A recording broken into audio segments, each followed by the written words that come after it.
Hello guys, welcome back to my new video. सबैजना एकदमै आरामै सन्चै हुन्छ होला। आजको भिडियोमा चाहिँ मैले एउटा टिकटकमा क्रिस्टियानो रोनाल्डो र लियोनल मेसीको फुटबल करियरको कम्पेरिजनको एउटा भिडियो भेटाएको छु। त्यो भिडियोमा पहिला त्यो भिडियो सबैजनाले सल्लाह पुरै हेरौँ, अनि त्यसपछि म आफ्नो ओपिनियन चाहिँ लास्टमा सेयर गर्नेछु र तपाईँहरूको पनि के कस्तो ओपिनियन हुन्छ यो भिडियोमा चाहिँ त्यो तपाईँले कमेन्ट सेक्सनमा गर्न सक्नुहुन्छ। त्यसो भए यो भिडियो स्टार्ट गरौँ है त। क्रिस्टियानो रोनाल्डो र लियोनेल मेसीको करियर तुलना गर्दा एउटा धेरै महत्वपूर्ण कुरा तुरुन्तै बुझिन्छ। यी दुई बीच ठूलो फरक छ र यही फरकका कारण धेरै मानिस क्रिस्टियानो रोनाल्डोलाई सबै समयकै महान खेलाडी मान्छन्। किनभने रोनाल्डोको यात्रा कहिले सजिलो थिएन। उनले आफ्नो फुटबल करियर कुनै शक्तिशाली क्लबबाट सुरु गरेका थिएनन्। उनले सुरुवात गरेका थिए स्पोर्टिङ लिस्बनबाट, जहाँ आफूलाई चिनाउन पनि कठिन संघर्ष गर्नु पर्थ्यो। र एउटा कुरा नबिर्सौं, रोनाल्डो लगभग फुटबलर नै बन्न नसक्ने अवस्थामा पुगेका थिए। त्यसैले जब अवसर आयो उनले त्यसलाई खेर जान दिएनन्। उनले आफ्नो परिस्थितिलाई स्वीकारे, किनकि त्यो संघर्ष पनि उनी आएको अवस्था भन्दा राम्रो थियो। पहिलो दिनदेखि नै उनको एउटा मात्र सोच थियो, म सबैभन्दा उत्कृष्ट बन्नै पर्छ। उनले संघर्ष गरे, आफ्नै सीमा भन्दा धेरै माथि आफूलाई धकेले। र जब तपाईँ उनको डेब्यू गोल हेर्नुहुन्छ, त्यहाँ भोक, जोश र आत्मविश्वास स्पष्ट महसुस गर्न सकिन्छ। उनले लगभग मैदानको 20 भागबाट ड्रिबल गर्दै सिधै गोल गरे। त्यो केवल एउटा गोल थिएन, त्यो रोनाल्डोले मेसीको चाहिँ पछि आउँदै मैले रोनाल्डोको बारेमा भन्नुभएको छ। अनि त्यो मेसीको पछि आउँछ। त्यसपछि म्यानचेस्टर युनाइटेडले उनको प्रतिभा देख्यो र उनलाई अनुबन्ध गर्यो। र साँच्चै भन्ने हो भने त्यो म्यानचेस्टर युनाइटेडले गरेको उत्कृष्ट निर्णयहरू मध्ये एक थियो। अब यसको तुलना लियोनेल मेसीसँग गरौं। कुनै शंका छैन, हिमान खेलाडी हुन्, तर मेरो नजरमा उनी सधैँ रोनाल्डो पछि छन्। मेसीको यात्रा क्रिस्टियानोको जति कठिन थिएन।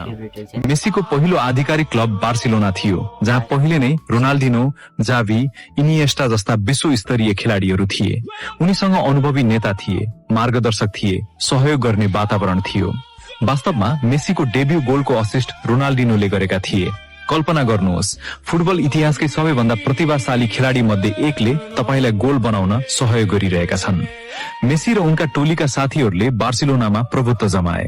उनले 2004 देखि 2021 सम्म लगातार 17 सिजन त्यही बिताए। 778 खेलमा 672 गोल गरे। उनले बनाएको नाम, सफलता र विरासत धेरै हदसम्म एउटै क्लब, एउटै प्रणाली, उस्तै टोलीका साथीहरू र उस्तै खेल शैलीभित्र निर्माण भयो। अब फेरि क्रिस्टियानो रोनाल्डो तर्फ फर्कौं। म्यानचेस्टर युनाइटेड पुगेपछि के भयो भनेर धेरै व्याख्या गर्नै पर्दैन। त्यही समय थियो जब रोनाल्डोले संसारभरका करोडौं मानिसलाई फुटबलसँग प्रेम गर्न बाध्य बनाए। उनले असम्भवलाई सम्भव बनाए। कसैले सोच्न नसक्ने दूरीबाट गोल गरे। दायाँ खुट्टाले, कमजोर खुट्टाले, हेडरबाट गोल गरे। डिफेन्डर भन्दा माथि उफ्रिए। उनको गति, शक्ति, ड्रिब्लिङ सबै असाधारण थियो। त्यो समयको उनको शारीरिक क्षमता अध्ययनकै विषय हुन सक्छ। र धेरै मानिसको विचारमा रोनाल्डोका अविश्वसनीय गोलहरूले वर्षकै उत्कृष्ट गोललाई सम्मान गर्ने पुस्कास अवार्डलाई विश्वभर अझ चर्चित बनायो। उनले लगभग सेन्टर लाइन नजिकबाट अविश्वसनीय गोल गरे। यस्तो गोल कि विपक्षी टोलीका खेलाडीहरू पनि केही क्षण स्तब्ध भए। अझ रोचक कुरा, त्यो बेला उनी स्ट्राइकर होइन, विङ्गरका रूपमा खेलिरहेका थिए। त्यसपछि उनी रियल म्याड्रिड पुगे। मेरो विचारमा रोनाल्डोका दुई उत्कृष्ट समय थिए, म्यानचेस्टर युनाइटेड र रियल म्याड्रिड। रियल पुगेपछि उनले तुरन्तै आफूलाई टोलीमा ढालिहाले। त्यसपछि सुरु भयो गोलको वर्षा। 438 खेलमा 451 गोल, खेलभन्दा धेरै गोल। 2016 मा मात्रै उनले हारेका खेलभन्दा धेरै उपाधि जिते। 4 उपाधि, केवल 3 हार। साँच्चै अविश्वसनीय। पछि उनी युभेन्टस पुगे। त्यो उनको करियरको उच्च समय थिएन, तर त्यहाँ पनि उनले लगातार कीर्तिमान बनाए। उनले गरेको त्यो चर्चित हेडर, जहाँ उनी औसत एनबीए खेलाडी भन्दा पनि माथि उफ्रिएका थिए, आज पनि सम्झिने गरिन्छ। त्यसपछि उनी फेरि म्यानचेस्टर युनाइटेड फर्किएको पहिलो खेलमै उनले ह्याट्रिक गर्दै सबैलाई सम्झाइदिए, म अझै पनि क्रिस्टियानो रोनाल्डो नै हुँ। यति भन्दैमा म मेसीलाई सानो देखाउन खोजिरहेको छैन, उनी महान खेलाडी हुन्। जनाले भिडियो हेर्नुभयो। अब एक कुरा गरौँ, मेरो ओपिनियन चाहिँ के छ भन्दा यो भिडियोमा हो क्रिस्टियानो रोनाल्डोको नि भलै कठिन थियो, तर मेसीको पनि जर्नी चाहिँ सजिलो थिएन। उनी पनि उनले पनि मेहनत गरेका छन्, उनले पनि हार्डवर्क गरेका छन्। मेरो विचारमा चाहिँ क्रिस्टियानो रोनाल्डो र मेसी दुईजना greatest of all time player हुन्।